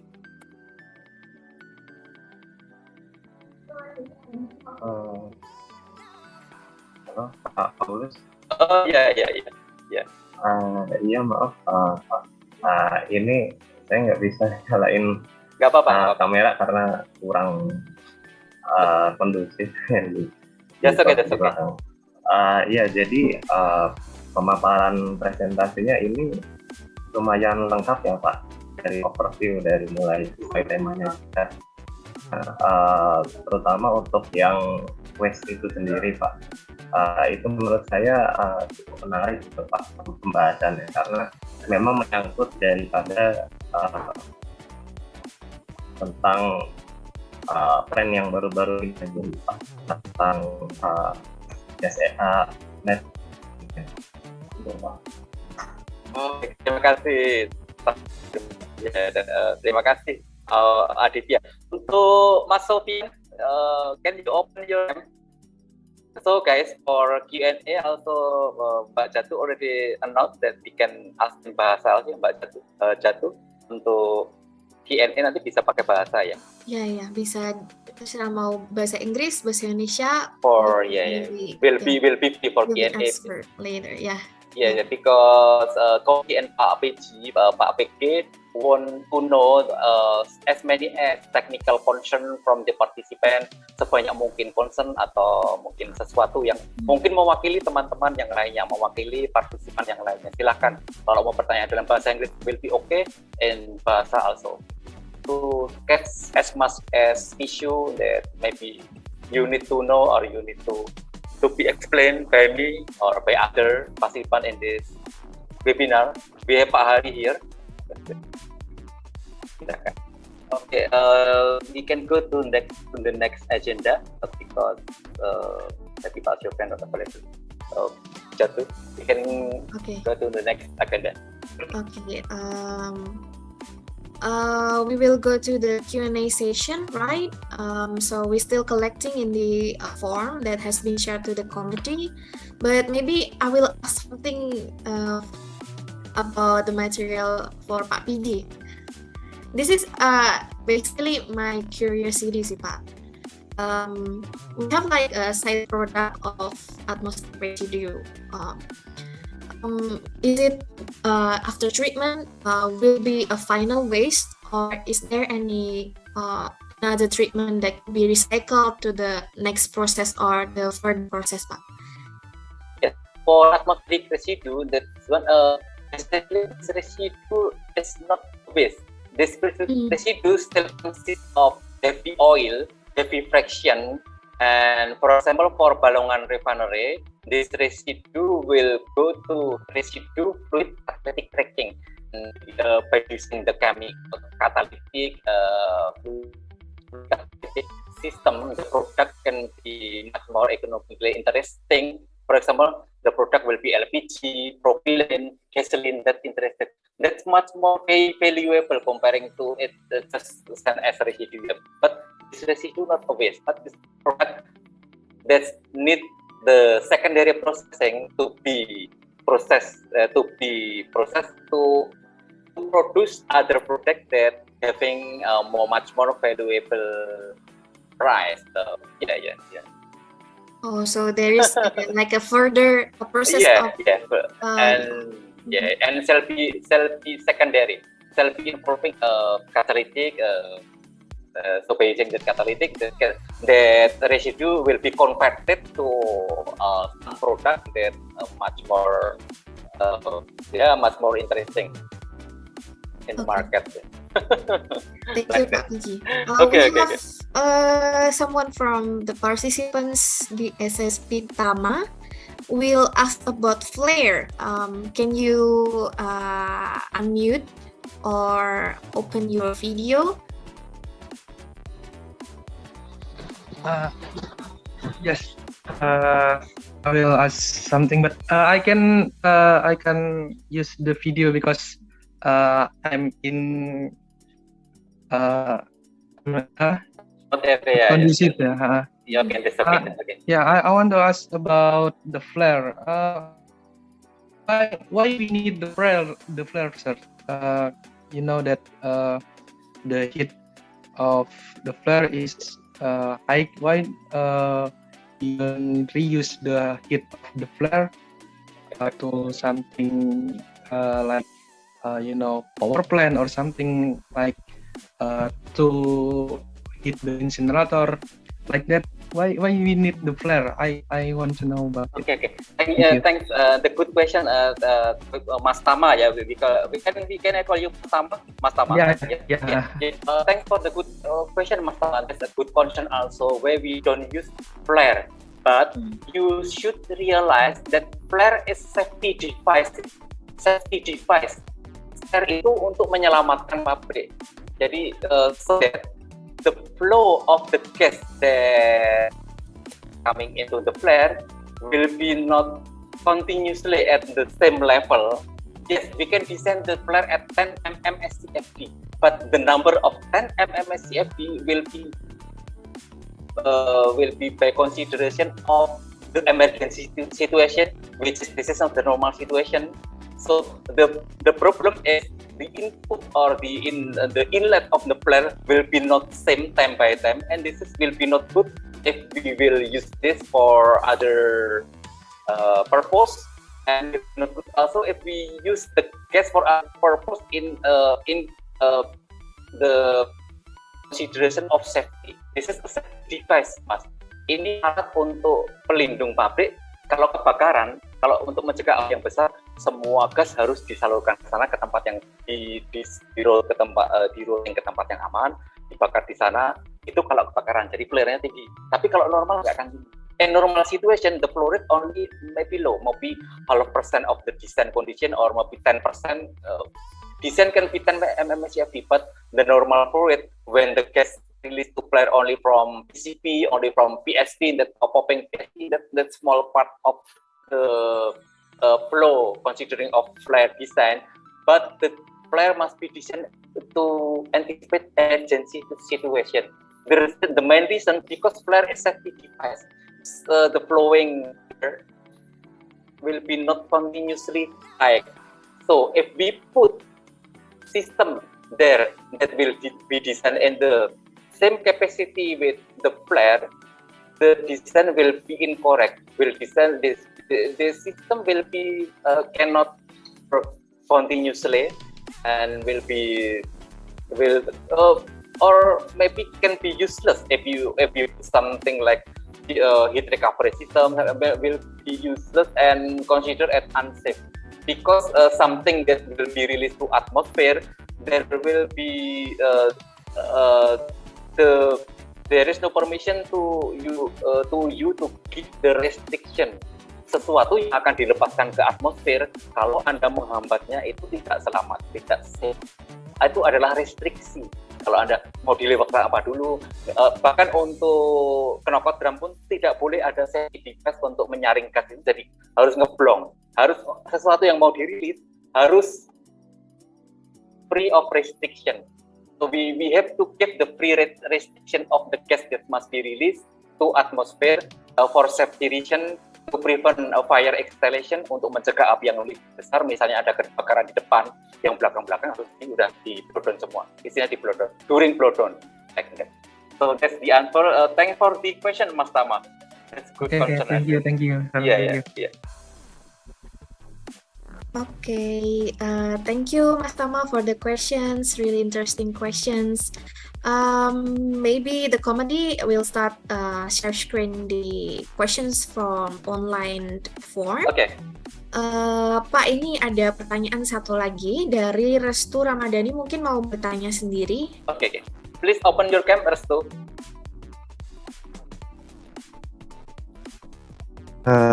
Mohon maaf Pak, ini situasinya iya. tidak kondusif, jadi No problem. Camp. Oke, lokasi di mana? Dari mana? Dari institusi atau dari universitas mana? Mas Restu? Dari PMAK Migas, Pak. Itu ya Mas dosen atau Pak mahasiswa ini? Mahasiswa, Pak. Ya, mahasiswa. Silakan Mas Restu, silakan. Oke, untuk pertanyaan saya, kan flare system itu kan suatu sistem untuk membakar waste gas ya, Pak. Betul. Nah, tetapi kelemahan dari flare system ini dapat menyebabkan greenhouse gases. Nah, kenapa perusahaan masih memakai sistem ini, Pak? Terima kasih, Pak. Oke. Jadi efek dari pembakaran itu semacam itu ya. Nah, karena sebenarnya diperlukan flare itu mau tidak mau karena ada rilis gas ya, Mas. Ada rilis gas. Dan rilis gas during normal operation itu tidak banyak. Tapi rilis gas yang dari sistem, yang dari mungkin rilis gas dari PCV, dari PSP yang popping di separator, PSP atau dari mungkin bisa dari breather valve, itu dari breather valve yang ada di tangki-tangki itu kan ada rilis gas. Kalau dirilis ke atmosfer di sekitaran itu akan membahayakan operator, kan akan lebih bagus bila di routing ke safe area, safe place, dan dibakar di flare. Dan itu makanya diperlukan flare untuk routing the gas release to safe area. Intinya seperti itu. Gas release itu pasti ada, entah karena pengaturan kondisi operasi, dari PCP dan sebagainya. Yang kedua, untuk situasi emergency, misalnya mudah-mudahan jangan ya, tapi ini bercerita kenyataan. Jadi untuk terjadinya api di depan, misalnya di manifoldnya terjadi api atau di separator terjadi api. Kemudian dalam situasi itu, kemudian gas akan di-blow down semua. Untuk kompresornya akan di-blow down menuju ke flare semuanya. Jadi unit harus diselamatkan, tapi yang jelas manusia harus diselamatkan. Nah, penyelamatnya, safety device-nya itu flare. Mau tidak mau. Kendaraan yang didesain selamat itu yang desain paling bagus adalah pesawat, karena perlu menyelamatkan manusia. Nah, plane juga perlu didesain untuk bisa selamat, minimize safe, unsafe condition dan sebagainya. Kemudian bukan hanya menyelamatkan aset ya, tapi manusia harus diselamatkan. Salah satunya untuk safety device-nya adalah flare. Jadi perusahaan mau tidak mau memakai itu karena teknologi saat ini masih menggunakan flare yang membakar gas during emergency, mencegah api yang besar, untuk mencegah kecelakaan yang besar lagi, mencegah korban jiwa lagi, mencegah aset loss yang lebih banyak lagi. Ada nama perusahaan juga, dan untuk pertimbangan itu makanya flare masih diperlukan. Dan untuk masalah greenhouse effect itu ya memang mau tidak mau ya teman, mungkin dari sisi desain flare-nya ke depan mungkin lebih bisa membakar dengan lebih bagus lagi, yang meminimize potensi greenhouse effect itu bisa dilakukan. Jadi mengapa tetap diperlukan? Karena itu penyelamat, kan itu safety device. Untuk upaya manusia untuk meminimize greenhouse effect ya dari sisi burning, untuk flare design dari flare tip design atau burner dan flare tip design dari flare itu yang akan bisa mengakomodir ke sana. Tapi anyway, thank you for the question, Mas Restu. Terima kasih, Pak. Ya, sama-sama Mas Jatuh. Okay, can we answer some question here? Jatuh, can you read the question? Okay, Pak. Thank you thanks in advance, Mas Restu, for the questions. So we have 3 questions here, Pak, from the slides from the online form. First question. In mini surface or processing facility, if the condition is in the confirmed fire condition, a blowdown system is selected for the mitigation. Is there any consideration for selecting of manual or automatic blowdown system manual, or should automatic blowdown system? Maybe to choose between manual or automatic, what consideration we should select between? Okay. I will answer this question. So for safety reason, usually we use automatic. So automatic blowdown will enable the release gas to flare much more safely. But the mode of manual maybe will be used also for some company in case must be based on something. Yeah, but for automatic blowdown, it will be much more safe in my opinion comparing to the manual blowdown because the time constraint are also because the emergency situation need the quick action. If you late to open your manual blowdown, you cannot save the asset or people or person in your plant. So to enable the quick action of the blowdown, I suggest the automatic, in my opinion. Okay, next question will be. Okay, Pak. Next question, the second question. In a mini facility, the fire suppression is only fire extinguishers, the CO2 snuffing system, and FM200 fire suppression system, but no fire water system. Is it okay for the safety reasons and issues? Yes, this selection of the fire suppression will consider the situation for control room and everything. We will use FM200. So I think it will be considered as good for safety, but the reason is we cannot use water for something that still consists of electrical, or if there is some cable there, some instrument cable, electrical, it will be no good if you use water. So we can use FM200 and etc. For CO2 snuffing, that one usually we use the CO2 snuffing in flash system, yeah, but we cannot use the water also for this.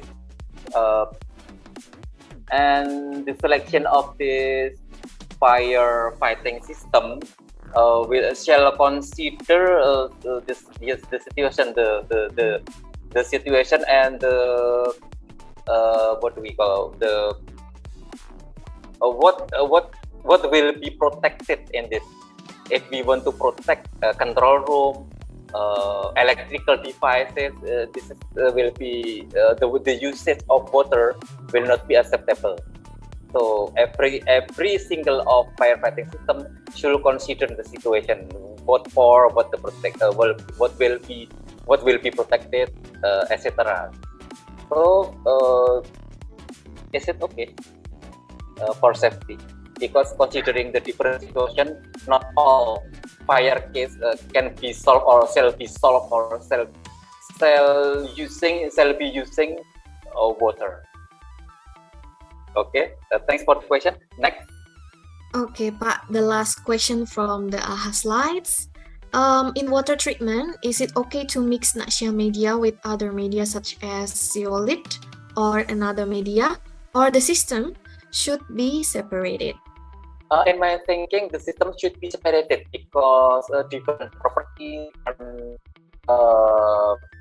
for zeolite will be for an exchange system, zeolite or something like that.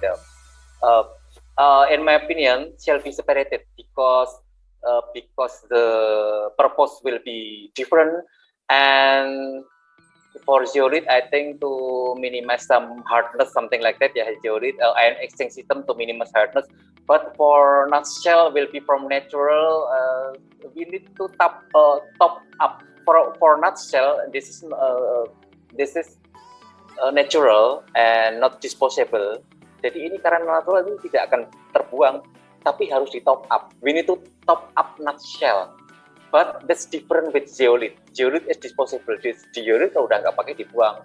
Jadi if we combine between zeolite that disposable to nutshell that undisposable, so we will be having a problem during what we call change out of zeolite or top up of the nutshell. So two different media filter, two different filter media that different. Having different properties, and I thinking will be not good if they combine in one place in one system because of the reason, because of the maintenance reason, something like that. And maintenance will be different also for nutshell will be top up. Jadi untuk media kulit kacang nanti ditambahkan terus, tapi dia akan hancur dan banyak terikut ke produce water ya. Tapi kalau zeolite itu akan tertahan di situ sampai dia jenuh. Sehingga ya kalau digabung akan mungkin perlu dilakukan penelitian ya, tapi dari sisi praktek lapangan itu tidak bagus dari sisi maintenance, not good in the side of maintenance because different performance, different utilization, and yeah, be in separated system. Okay, other question maybe? We still count to have your questions, guys. Please raise your hand. Pak PG will able to answer your questions. Maybe we have the post test result, Pak. Mungkin sembari kita menayangkan hasil post testnya, kita juga menunggu untuk teman-teman yang mau bertanya, boleh dalam bahasa Indonesia. Kalau mau bahasa Inggris juga nggak apa-apa. I'm still waiting from Mas Yuda and Mas Hayden for the post test. We have the post test score result. Oh, okay. Post. That's pre-test. That's pre-test. That's pre-test for post test. Waiting from pre-test. Still pre-test.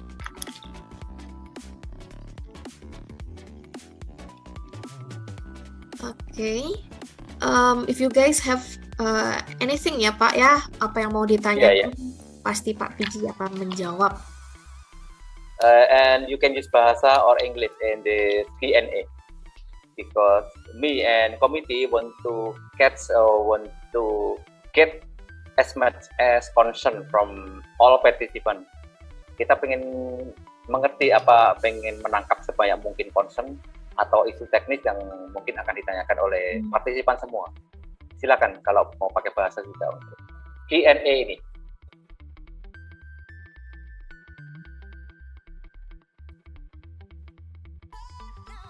Mungkin Pak PJ juga, do you have any message for the student maybe? Kan di sini banyak yang students ya Pak ya. Kira-kira kalau misalkan students di sini pengen belajar lebih banyak gitu tentang oil and gas processing, refinery industry, kira-kira apa sih yang harus kita jadikan master gitu? Apa yang harus kita kuasai gitu Pak? Mungkin belajar tentang software begitu Pak? Oke, sebentar. Saya sambil melihat. Post testnya saya udah lihatnya juga. Oh, iya, udah ada yang bagus. Udah ada yang bagus. Ya. Ini sebentar jadi. So, for you student, I think this is important to you to first time management. This is important to you, time management. Yes, the reason jadi manajemen waktu ya untuk berkuliah, untuk berkegiatan, untuk ikut organisasi. So if you join the organization, it will be good for you because in the future your job will require ability to interface with other people, ability to explain your idea to the team. A teamwork system, so please your time management for your lecture, for your any activity in campus, for your organization. Sorry. Okay, that's okay. And other thing, you need to maintain networking or develop your network with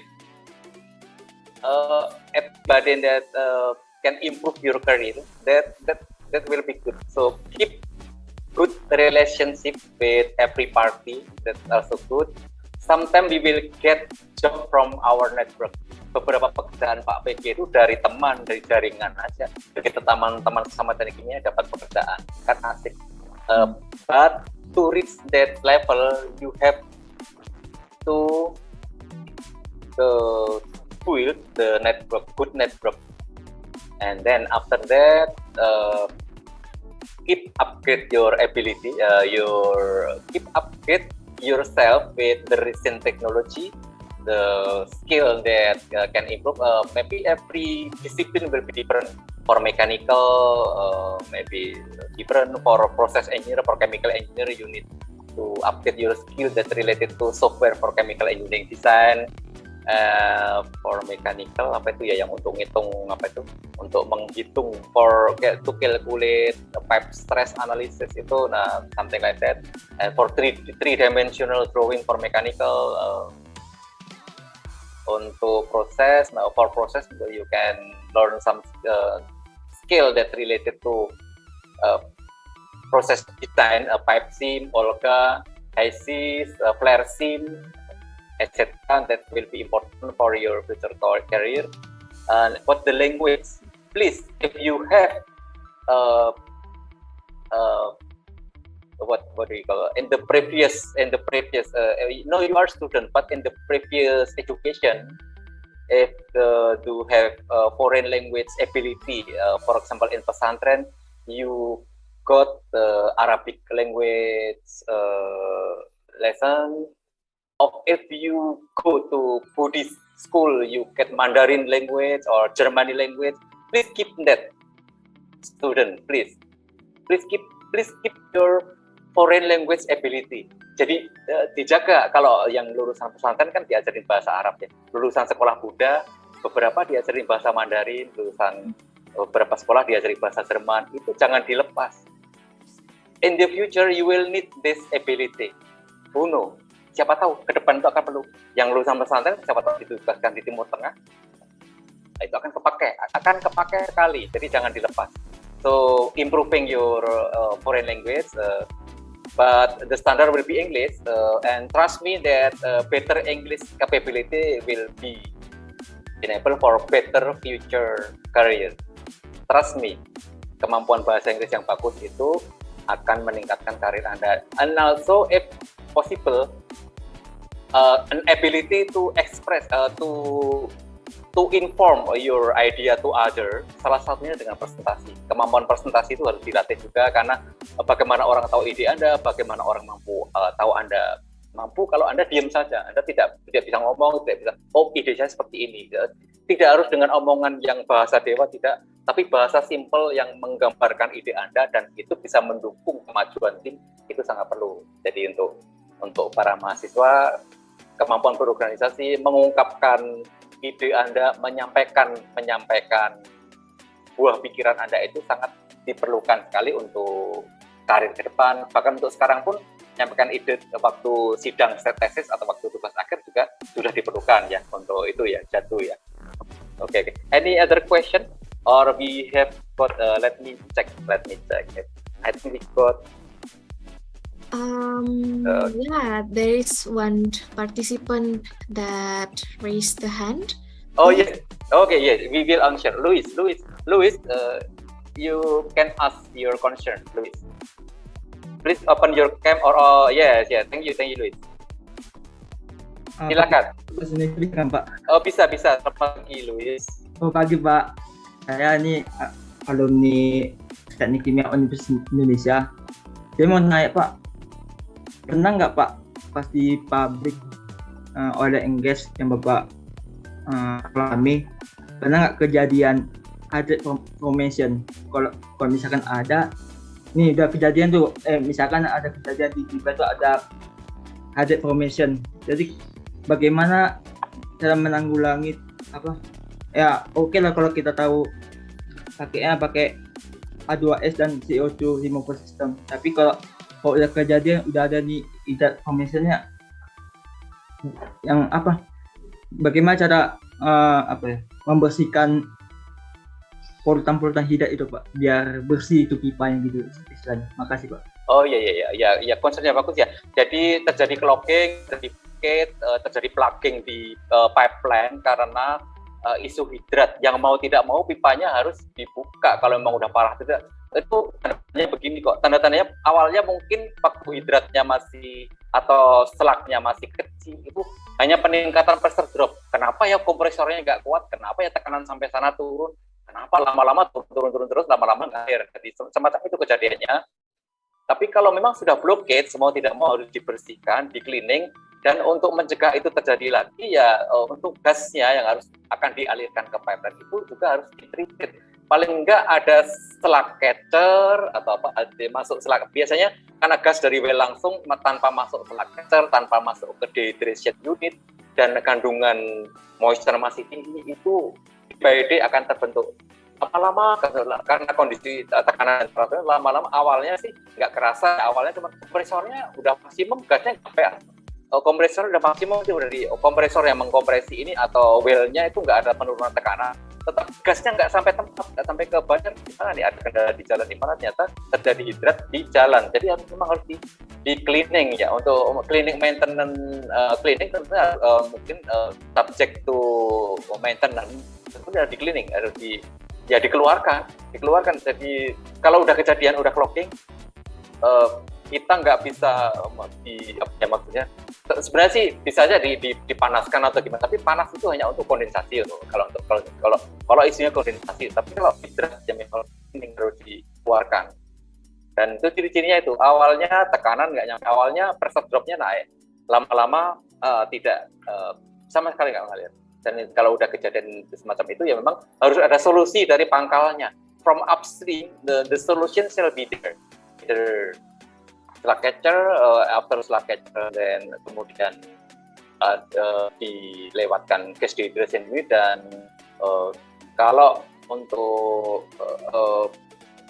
ada kondensatnya juga dew point control unit. Karena begini ya untuk Louis, pipa itu tidak selamanya lurus. Pipa pipeline yang mengalirkan gas dari well sampai ke tujuan tidak selamanya lurus, lempeng horizontal tuh enggak. Tapi tanah itu berkontur-kontur, kadang naik, kadang turun lagi, naik lagi, turun. Kontur tanah ya harus diikuti, karena untuk kalau dibikin lurus semua perlu pengurukan, itu biaya pengurukan juga nggak murah. Jadi untuk keadaan alam yang sesungguhnya itu kita perlu teknik geofisika, teknik geologi untuk salah satunya untuk mapping lokasi, mapping kontur tanah ke biasa geofisika itu maksudnya ke GIS, the Geographic Information System. Itu untuk memapping tanahnya naik seperti apa. Karena memang pipa nggak bisa lurus ya dari well atau dari tempat itu ditransfer ke tempat lain itu pasti naik turun. Nah itu potensi terjadinya selaksan hidrat jadi makin tinggi juga karena kontur tanah yang tidak bagus, bukan tidak bagus ya, yang secara alam seperti itu. Tidak. Jadi kalau kamu dari jurusan teknik kimia mungkin ya, halo, maaf, jurusan apa? Iya Pak, teknik kimia Pak. Ya sama, kita satu kandang. Orang teknik mungkin tidak bisa seperti yang kamu lihat di pabrik itu lempeng lurus, tidak. Tapi kamu mentransfer dari alam, dari jauh tempat yang jauh itu, kamu mengikuti kontur tanah ya, naik turunnya tanah. Nah itu potensi untuk slugging, potensi untuk hidrat itu terjadi ya memang harus hati-hati kalau tidak ingin terjadi seperti itu. Anyway, thanks for the question. Terima kasih pertanyaannya, Luis. Dari Jakarta ya, sekarang lo ke Depok. Depok Pak. Oh iya. Have a great day. Selamat Pak ya. Ya. Ya. Thank you for the question. Terima kasih Pak. Sama-sama. Terima kasih, Louis. Mungkin ada pertanyaan lain atau sekarang sudah siap post testnya? Silakan diumumkan ya. Iya, baik Pak. Sepertinya belum ada lagi yang raise hand ya Pak, dan waktunya juga sepertinya sudah habis untuk Q&A. Jadi we will announce the post test result ya Pak untuk dari hari ini. Please, the committee. Okay. We have 3 names here. Maju lagi nih Pak Aditya. Congratulations. Aditya, yang kedua ada Mas Absep Abdullah, and also the third one Ato Adel dari Tripatra Engineering. Congratulations. Yeah. Okay, thank you so much Pak Paulus Ginting, Pak Welcome. Pigi. Would like to say thank you for the great presentations and also the audiences ya Pak for the active participation today, for the questions, and I believe that the Q&A also running so well and very interactive. Guys, can we have an online reaction for appreciation for Pak PG once more? You can clap through your Zoom features or making thumbs up reactions for Pak PG. Thank you. Okay, thank you so much. Thank you so much, everybody. Okay, Pak, if the participants here wants to ask for the more, maybe about the material, how can we reach you, Pak? Via email or LinkedIn or anywhere, Pak? You can you can use LinkedIn, yeah. You know my LinkedIn, Paulus L. Ginting or PG. You will be my connection, and you so many actually as a matter of fact, the fun fact that so many people give me direct message asking about technical issue or technical discussion. That will be okay. I'm happy to discuss about technical with any connection and LinkedIn. That and so many people, they are young engineer student asking, Pak, I have the problem like this. What is your opinion? Okay, based on my experience, you should be like this. But even also asking about a new employee and the situation, Jatuh, what your opinion about somebody that always underestimate me? Should I do just no, forget it. Focus on technical and be careful with your friends, because not everything can be shared with your friend. Something like that. So sometimes that unique issue, something like that. But I'm happy to help a young engineer student based on my experience to get better understanding or get better. Sometimes better feeling. That's okay, Mas. So many people like that. Sometimes they underestimate something like that. So feel free to connect with me by using LinkedIn, Jatuh. Okay, thank you, Pak. So ask You're welcome. ya to Pak PG, and also don't forget to subscribe Pak PG YouTube's also to get an insightful knowledge about oil and gas. Okay, I think maybe that's all about the material and the presentation Q&A. Thank you so much, Pak PG. You're welcome. Yeah, maybe we will close this session. Now back to the MC. Thank you. All right, thank you so much, Ms. Cecilia Jatuh, for being our moderator in today's event, and thank you so much for Pak PG for being our speaker. It was an incredible material, Pak. And now we would like to give certificate for Pak Paulus and Ms. Cecilia Jatuh. For the first, Mr. Haryo, as the president of APG UGMSC, can give the certificate to Pak Paulus and take a documentation together. For the operator, maybe prepare the certificate.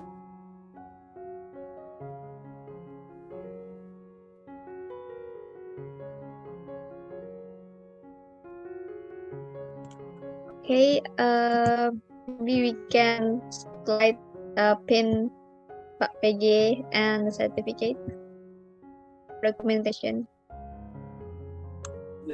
please. Okay, is my voice clear? Yeah? Yes, I can hear you.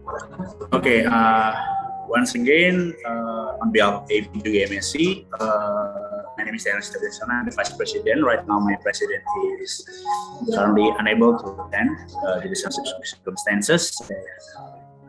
We would like to give our thanks to APG for lecturing us today in this happy day, for we can learn more about overview of surface facilities, refinery, and waste treatment system in the oil and gas industry. And we hope we can maybe work together in the future, or maybe we have some other thing we can work together to in the future, PABG. So once again, we give our thanks, and this is our certificate of appreciation to you. Okay, you welcome, Mas Daniel and all the committee. I need to say my gratitude also to AAPG UGM and Johannes. I'm feeling happy here among the millennial and professional, and share my experience, discuss with you this morning. There's a great experience also. So thank you also from me to all party, to Jatu, Aulia, Mas Haider, Wayne, and siapa Mas Yuda, Mas Haryo, ada Mas Daniel. Thanks everybody for including me, involving me in this great event. Thank you. Okay, maybe for the documentation team can take a picture of us.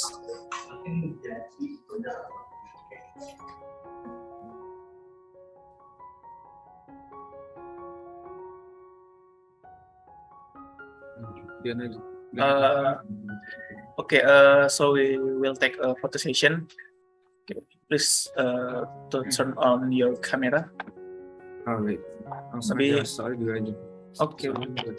Okay, for the first slide.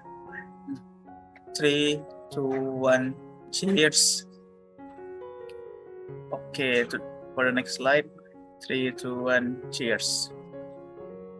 Third slide. 3, 2, 1. Okay, thank you very much.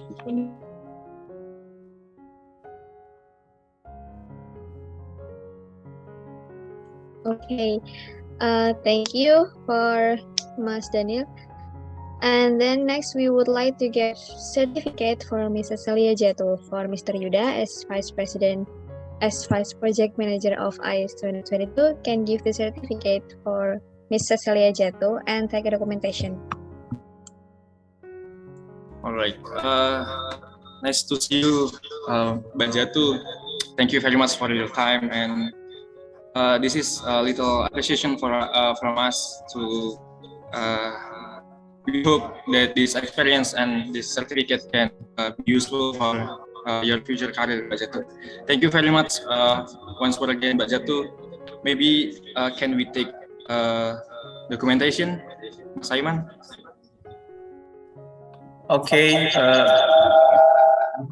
Okay, we will take photo session. Okay. In 3, 2, 1. Okay, thank you. Okay, thank you very much, Mbak Jatuh. Thank you. Hope the event, the IS will be run smoothly till the end, till the final. Thank you, PG and Mbak Jatuh. Thank you so much again. We hope that with this experience and certificate can be useful for your future career. Finally, here we come on the end of the event. Before I close the event, let's start the documentation session for all of us. For participants, please turn on your camera.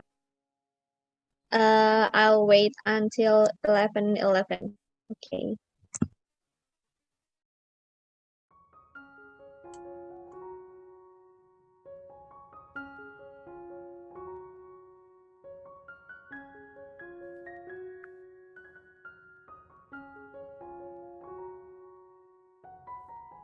Okay. Oh yeah, for the participant, please turn on your camera. We will wait until 11:11 a.m.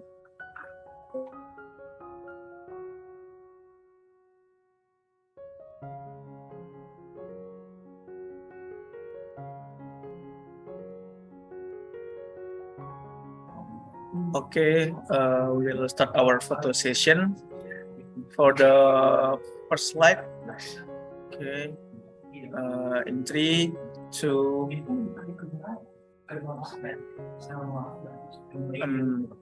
I'm sorry, my ping is slow.